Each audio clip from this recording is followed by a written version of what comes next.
been thinking about you because I need to understand better how Tremaine Edmunds and TJ Edwards are coexisting now, because they're in different spots, right, than the way Eberflus used him. Eberflus last year had Edmunds in the middle and TJ on the weak side. And now it seems that has flipped. What does that mean for TJ and Tremaine in your mind? Well, the outside linebacker, who's ever playing outside, okay? And for right now, it's Edmunds, right? I mean, for who's ever outside has to have a little bit more coverage skills from the pass coverage skills, and the guy in the middle has to be more of a run stopper, more of a tackler type of guy inside. So I think they're playing perfectly now, because that's kind of what Edmunds is, kind of a dual linebacker type guy.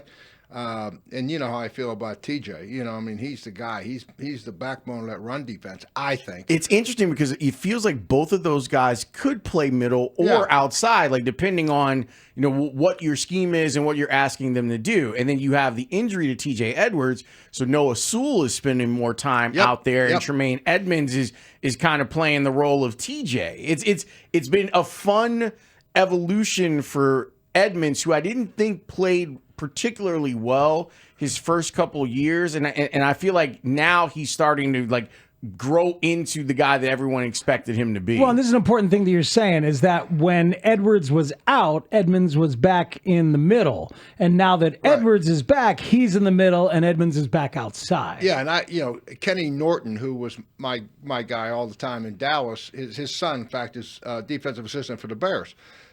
Kenny played all three spots, and in the Super Bowl, he played two positions in one game. We moved him from the middle linebacker. Then when we got into passing situations, I kicked him to the weak side because we wanted to match him up on the back because he could cover. And so the positions are interchangeable for these linebackers. I mean, when you get an experienced guy, smart guys like we got, they can do both. How good are they both playing as you watch them? Well, I think they're both playing really good. I mean, obviously the run defense got a lot better. I think when TJ Edwards got back, they were able to do some things schematically. That's the biggest change. You say, what's happened? They're doing different things schematically since Gordon got back and Edwards got back. And Edmunds is he's good at the blitz. He's good at everything. Edmunds is kind of a little more versatile linebacker, I would say, where TJ Edwards he's going to hit you in the mouth every play if he can. When it comes to dealing with Lamar Jackson, it's a guy who's coming off of a hamstring. I've been trying to figure out what DA is thinking, because you have a guy that's coming off a hamstring. Maybe he doesn't want to run as much. What do you tell guys about rush lanes? Or you just say, let's attack him and see what happens with him? No, I think if he plays, you have to assume he's coming. They have to win this game. We are facing a desperate team. And now maybe he won't. Now keep in mind, his quarterback rating when he got hurt was about 130, I think. He was off the charts. So there's always the threat of him running, and he'll run, maybe not as much. But Jan just texted me and said, "Raise my mic." I mean, come on. We got to start crediting Jan she's awesome. As an associate producer on this show. Unbelievable. But anyway, Jan, he's busy. I'm thinking she's breaking my train of thought. She's worried about the mic. Jan, we are thankful that you are always paying attention. Oh, please. So my point is that because those guys came back, it gave Dennis Allen more opportunities to do things to help the run. And but with Lamar, yes. To get back to Lamar, how do you defend him? Well, you do contain them. I mean, they will study it. I don't have the stats in front of me. Which way, now Lamar is one of those quarterbacks that will step up in the pocket and run just as fast, almost faster than he will on the edge. Most of these guys, when they get flushed, like Caleb, most of the time, if Caleb's he's going to try to get out on the edge. That's what majority of these quarterbacks do. Baker Mayfield, all the guys that have athletic ability. Where Lamar, he'll step up between the guard and tackle and go. So he's the best in the business at doing that. How bad the injury is, I don't know. I just can't imagine them If he got anything left, we're going to get it. That's for sure. Derrick Henry's the guy that nobody's talking about. He's one of the best running backs in the history of the league. Coach, that's the guy you better get ready for. Because he had a $122 in their last game. The 4 games nobody talked about it. The 4 games before that, he combined for 148. They were getting away from what they were doing. Mm-hmm. Some of that with Lamar, some of that with Cooper Rush. They're going to lean on him like crazy, aren't they? This defense is going to come down to our offense, I think. Our defense is going to play good against these guys. I don't see this being a high-scoring game at all. I think their defense is going to rally the troops, Baltimore's defense. But how good they are and I know they get 2 or 3 starters back on defense. So I don't know. I think it's going to come down to our offense is going to have to score enough points, to be quite honest with you. Hey, Coach, so look, on Lamar, you're saying if Lamar plays as a defensive coordinator, you're assuming that you're getting the full tilt boogie, full-on Lamar. I'm giving him respect for that, absolutely. So do you spy? Do you spy? I don't know. Well, how do you feel about that? You know what? I used to tell my defensive coordinators, they talk like you, Spigs. They come in and say, Coach, we got Lamar. Can we spy him? I said, that spying stuff sounds real good at a coach's clinic. When you draw it up on the board. I can drop the best spy package right here, going back to when I was spying Randall Cunningham at the Philadelphia Eagles. But then you got to catch him. Coach. All right, so you don't like that. So tell me why am I an idiot then? No, there's a place for dropping somebody out. Yes, certain situations, there is a place for a spy. And you can do it a lot of different ways. I've done it with a defensive tackle dropping out. As crazy as this sounds, I've done it at the Bears with Chris Zorich. Had him drop off because he was athletic enough. He could run. And do it with him and go to. I've done it with linebackers. I've done it with safeties. Drop a safety down in there. So you can do it a lot of different ways. Just to be clear, situationally, it sounds good. If there's a Hail Mary, you probably don't want your linebacker to spy on the quarterback if there's a Hail Mary, right? Back to that again. I'm just saying. I thought we turned the page. Dude, I'm just saying.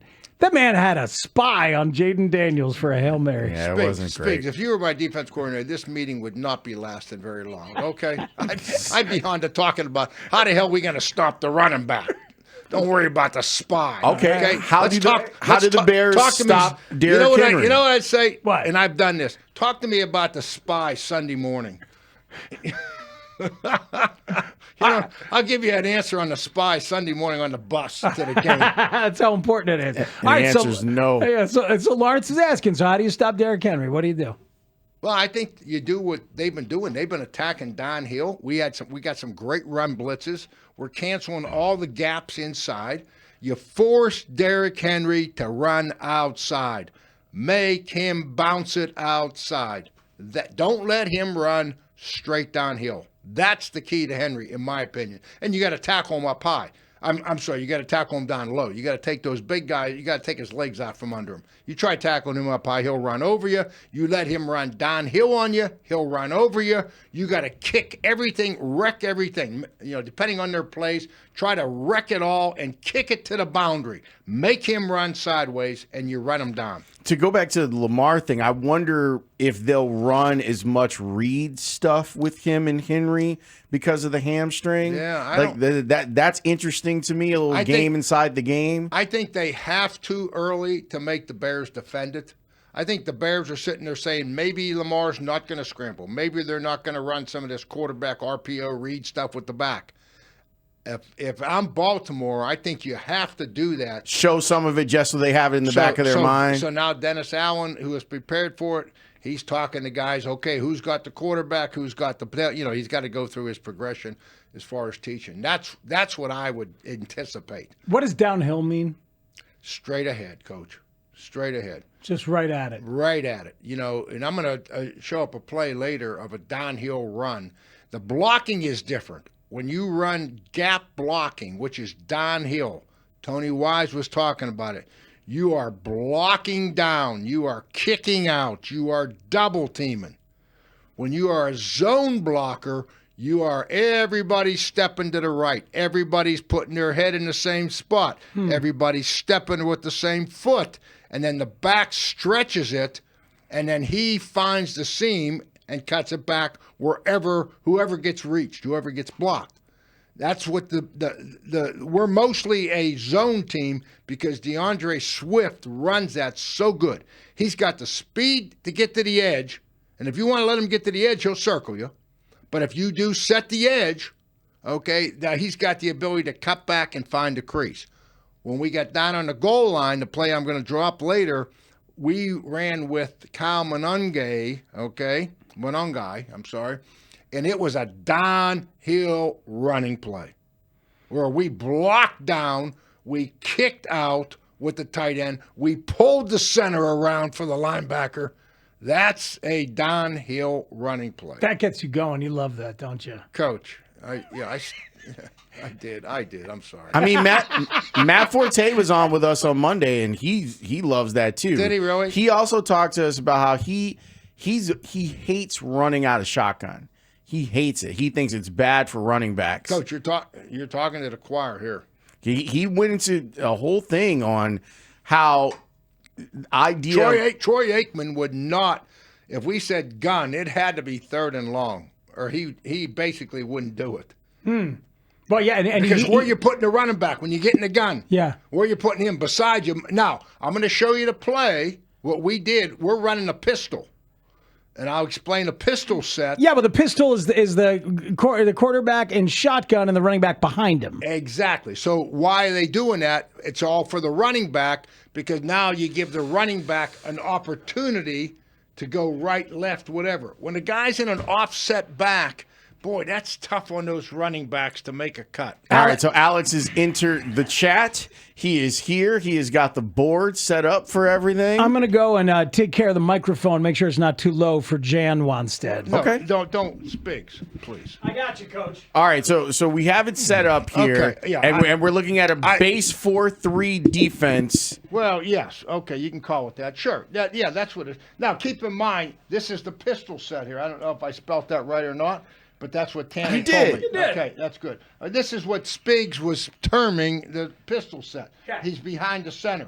If it was just a regular shotgun, it would be something like this. He'd be offset to the left or right of the quarterback. In the pistol set, the tailback is right behind the quarterback, but the quarterback is not taking the snap directly from center.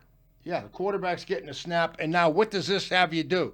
Now the back can go this way, and also I made the reference to Emmitt Smith. The reason he loved it, he wanted to be in the pistol formation. It was the I because he wanted to be able to cut it back or keep it front side. When you're offset, you offset that running back now. That is tough as hell to make a cut. You know what I mean? Well, and then that's one of the things Matt was talking about, how, like, if you're offset left. The first step is sideways. And then, you're not coming downhill. And I'm with Matt Forte. He'd have been great for me. I'd have given him the ball 35 times a day. You gave everybody the ball. Coach, he'd have hated me by the end of the season, but he would have rushed. He might have led the league in rushing, okay? He probably would have. Anyway.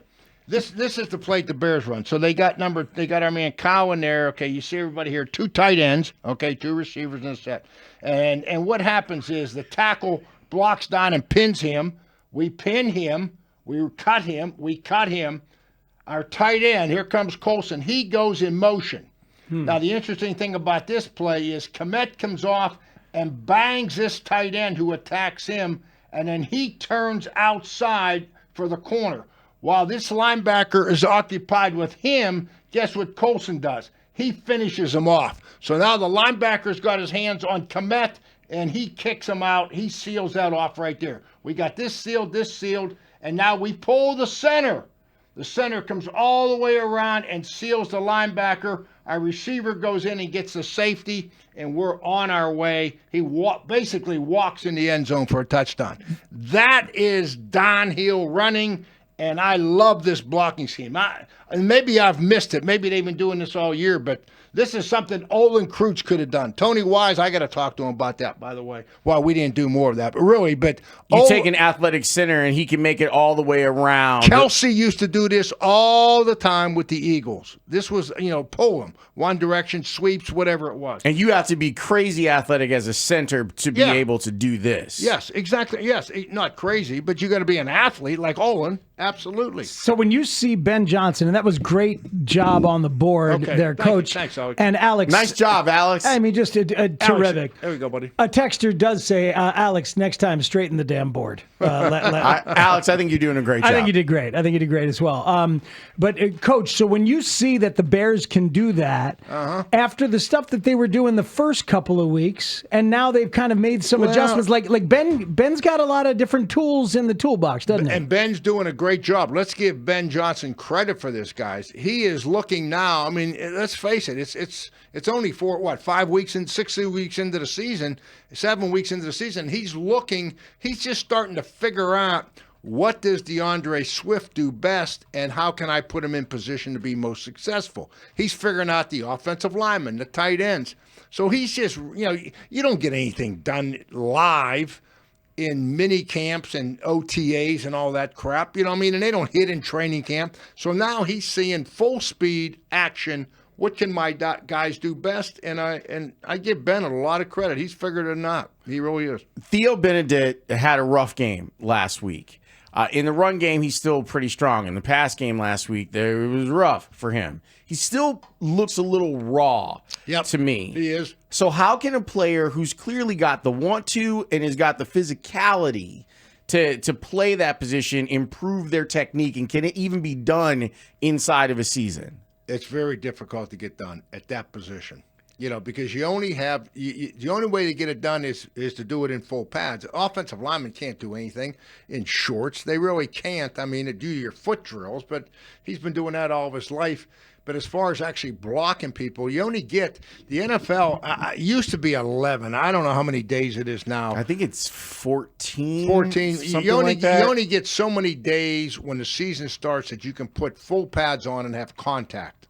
Okay? I am in full-ass pads.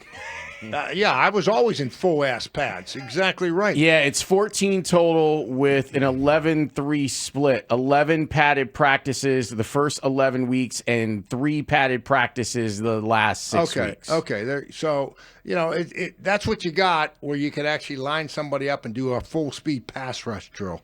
So it's very difficult, Lawrence, physically to get that much better with that position, unfortunately, during the course of the season.